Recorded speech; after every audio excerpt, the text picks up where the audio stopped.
Welcome to டிவியூஸ். So Vettaiyan trailer வந்து ஃபைனலாக வந்து ரிலீஸ் ஆயிடுச்சு. ஸோ அதோட பிரேக் டவுன் பற்றி தான் இந்த வீடியோவில் வந்து பார்க்க போகிறோம். ஸோ வாங்க வீடியோக்குள்ளே போகலாம். ஸோ இதுக்கு முன்னாடி ரிலீஸ் ஆன ப்ரிவ்யூ அந்த வீடியோலையும் சரி ட்ரெய்லர்லேயும் சரி, ஸோ இதில் வந்து அவங்க சொல்ல வர விஷயம் என்னென்னா, என்கவுண்டருக்கு சப்போர்ட் பண்ணுற ஒரு ஆள் அண்ட் தென் என்கவுண்டருக்கு எகெயின்ஸ்டாக இருக்கிற ஒரு ஆள். ஸோ என்கவுண்டருக்கு சப்போர்ட் பண்ணுற ஒரு ஆள் வந்து நம்ம தலைவர், அதுக்கு எகெயின்ஸ்டாக இருக்கிற ஆள் வந்து அமிதாப் பச்சன். ஓகேங்களா? ஸோ இது வந்து ட்ரெய்லர்லேயே ஆகட்டும், இதுக்கு முன்னாடி ரிலீஸ் ஆன வீடியோலேயே ஆகட்டும், ரெண்டுமே வந்து கிளியராகவே வந்து சொல்லியிருப்பாங்க. ஸோ அந்த ட்ரெய்லர்லேயே வந்து நிறையா விஷயங்கள் வந்து காட்டியிருப்பாங்க. என்னென்னா லைக் உமன் ஹராஸ்மெண்ட் நடக்கிறது, மர்டர் நடக்கிறது, ட்ரக்ஸு, அதுக்கப்புறம் ஒரு வேரியஸ் க்ரைம்ஸ் நடக்கிறது.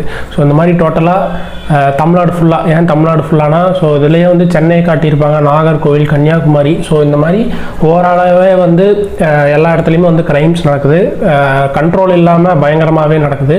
ஸோ இதை வந்து கண்ட்ரோல் பண்ணி ஆகணும், அதுக்கேற்ற மாதிரியான ஒரு ரகடான ஆஃபீஸர் வந்து தேவை. ஸோ அதில் வந்து ஒரு ஆள் வந்து நம்ம தலைவர். ஓகே, ஸோ இதுக்கு பேரலாகவும் வந்து பார்த்தீங்கன்னா அமிதாப் பச்சன் சாரையும் வந்து கொண்டு வராங்க. பட் அவரோட கேரக்டர் வந்து எனக்கு என்னன்னே சரியாக புரியல. அவர் போலீஸ் ஆஃபீஸரா இல்லை வந்து லாயரா, ஜட்ஜா அப்படிங்கிறது வந்து எனக்கு சரியாகவே வந்து புரியல. பட் இல்லை, ரெண்டு பேருமே வந்து ஒரே லைனில் தான் போகிறாங்க. இப்போ ஜெய்பீமில் வந்து பிரகாஷ் ராஜ் கேரக்டராக இருக்கட்டும், சூர்யா அவர்களோட கேரக்டராக இருக்கட்டும், ஒரு வக்கீல் போலீஸாக இருக்கும்போது ரெண்டு பேர்த்துக்குமே வந்து ஜஸ்டிஸ் வாங்கி கொடுக்கணும். ஸோ அந்த படத்துலையுமே ரெண்டு பேருமே வந்து ஒரே லைனில் தான் ட்ராவல் பண்ணிட்டு இருப்பாங்க. பட் ஒருத்தர் வந்து லீகலாக வந்து தண்டனை வாங்கி கொடுக்கணும், இன்னொருத்தவங்களுக்கு வந்து என்கவுண்டர் பண்ணாலும் பிரச்சனை இல்லை, கையை காலை உடைச்சாலும் பிரச்சனை இல்லை, லைக் ஜஸ்டிஸ் வாங்கி கொடுக்கணும். இது ரெண்டு பேருமே அதான் பண்ணிகிட்டு இருப்பாங்க. இதுலேயும் அதே மாதிரி தான், ரெண்டு பேர்த்துக்குமே வந்து க்ரைம் வந்து கம்மியாகணும். பட் ஒருத்தருக்கு வந்து என்னென்னா அது வந்து லீகலாக நடக்கணும். அதாவது அநீதியை வந்து அநீதியால் வெல்ல முடியாது, நீதியால் தான் வெல்லணுங்கிற மாதிரி லீகலாக ப்ரொசீட் பண்ணணுங்கிற ஒரு ஆள். ஒரு சில டைம் என்ன அப்படின்னா, லீகலாகவே ப்ரொசீட் பண்ணாலுமே ஏதாவது ஒரு பணபலமோ வேறு ஏதாவது ஒன்று வச்சு ஈஸியாக வந்து அவன் தப்பிச்சு வந்துடும். ஸோ அப்படி இருக்கிற பட்சத்தில், அதாவது லாவை பெண்ட் பண்ணுறது தானே, ஸோ அப்படி இருக்கிற பட்சத்தில் என்கவுண்டர் தான் ஒரே வழி. ஓகே, ஸோ அதை பார்த்து பயம் வரும் அப்படிங்கிற ஒரு ஆள். ஸோ இந்த ரெண்டு பேர்த்துக்குமே வந்து ஒரு ஃபேஸ் ஆஃப் மாதிரி தான் போகுது. ஸோ இதில் வந்து ஒரு காமனாக வில்லனாக யாராக இருப்பாங்க அப்படின்னு பார்த்தீங்கன்னா ராணா இருக்க வாய்ப்பு இருக்குது. ஏன்னா இந்த ட்ரெய்லர்லேயே வந்து சொல்லியிருப்பாங்க, ஸோ ஒரு பெரிய லாயர் படையே வந்து அவங்ககிட்ட இருக்குது, அத்தனை மேன் பவர் வந்து அவங்ககிட்ட இருக்குங்கிற மாதிரி சொல்லியிருப்பாங்க. ஸோ இந்த ட்ரெய்லரில் வந்து ராணா வந்து ஒரு பெரிய ஒரு கார்பரேட் பர்சனாக தான் வந்து காட்டியிருப்பாங்க. ஸோ இதில் என்னென்ன ரொம்ப குழப்பமான ஒரு கேரக்டர் இருந்தால் ஃபஹத் ஃபாசில் அவரோட கேரக்டர் தான். அது என்ன கேரக்டர்னே எனக்கு வந்து இன்னுமே புரிஞ்சுக்கவே முடியல. ட்ரெய்லரில் பார்க்கும்போது கொஞ்சம் விளையாட்டுத்தனமாக, அதே மாதிரி புத்திசாலித்தனமாக இருக்கிற ஒரு கேரக்டராக தான் காட்டுறாங்க. பட் அவர் என்ன மாதிரியான ரோல் வந்து இதில் ப்ளே பண்ண போகிறாங்கன்னே வந்து இதுலேயும் சரி, இதுக்கு முன்னாடி ரிலீஸ் ஆன வீடியோலையும் சரி சொல்லவே இல்லை. ஸோ அவரோட கேரக்டர் வந்து ரொம்ப முக்கியமான கேரக்டராக இருக்குன்னே நான் நினைக்கிறேன். ஸோ ஓவராலாக வந்து இந்த ட்ரெய்லர் வந்து பார்க்கும்போது லைக் ஒரு பயங்கர மாஸ் பிஜிஎம் எல்லாம் போட்டுட்டு தெறிக்க விட்டுட்டெல்லாம் வரல.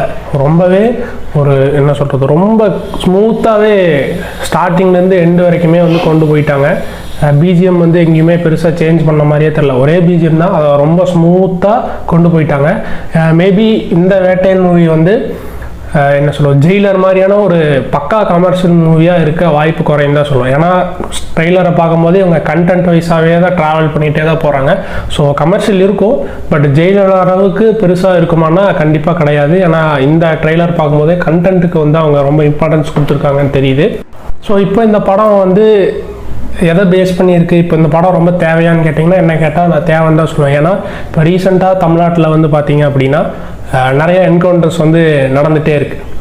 நிறைய பேர் நியூஸ் பார்த்துருந்தீங்கன்னா உங்களுக்கே தெரியும். ஸோ இந்த டைமில் இந்த படம் வர்றது வந்து கண்டிப்பாக வந்து ஒரு அவேர்னஸ் இல்லைன்னா ஒரு டிஸ்கஷனுக்கு கொண்டு போகும்னு நான் நம்புகிறேன். பொதுவாக இருக்கிற மக்கள் பார்வை வந்து என்கவுண்டர் அவசியம் அப்படிங்கிறாங்க. பட் அதை பற்றி தெரிஞ்சவங்க வந்து என்கவுண்டர் வந்து அவசியமே இல்லை, அது வந்து ஒரு என்ன சொல்கிறது, ஒரு கடைசி ஆயுதமாக தான் அது இருக்கணும். வரவும் போகிறோம் எல்லாத்தையும் என்கவுண்டர் பண்ணுறாங்க அப்படின்னா யாரை வேணாலும் நாளைக்கு என்கவுண்டர் பண்ணலாம். இன்னொன்று, என்கவுண்டர் பண்ணுறவன் சாகிறவன் வந்து அவன் குற்றவாளியாக தான் இருக்கணும் அவசியம் இல்லை, அவன் வந்து ஒரு நல்லவனாக கூட இருந்திருக்கலாம். அதுக்கு வந்து நிறையா உதாரணங்கள் வந்து நியூஸில் நம்மளே வந்து பார்த்துருப்போம். ஸோ இந்த மூவி வந்து ஒரு டிஸ்கஷன், ஒரு ஹெல்த்தி டிஸ்கஷனை க்ரியேட் பண்ணணும்னு நான் நம்புகிறேன். ஏன்னா ரீசெண்டாக நடக்கிற தமிழ்நாட்டில் நடக்கிற சம்பவங்கள் எல்லாத்தையுமே வச்சு பார்க்கும்போது. அண்ட் தென் இன்னொன்று வந்து அனிருத் அவர்களோட மியூசிக். ஸோ 2 சாங் ரிலீஸ் ஆகிருந்தது, 2 சாங்குமே வந்து ரொம்பவே நல்லா இருக்குது. பிஜிஎம்முமே வந்து ரொம்ப நீட்டாகவே இருக்குது, ரொம்ப நல்லா இருக்குன்னு தான் நான் சொல்லுவேன். ஸோ October 10th மூவி வந்து ரிலீஸ் ஆகுது. மூவி ரிலீஸ் ஆகிட்டு ஸோ அதோட ரிவ்யூ என்ன அப்படிங்கிறதையும் வந்து நான் வந்து போடுறேன். மறக்காமல் நம்ம சேனலை வந்து சப்ஸ்கிரைப் பண்ணி வச்சுக்கோங்க. தேங்க்யூ ஃபார் வாட்சிங்.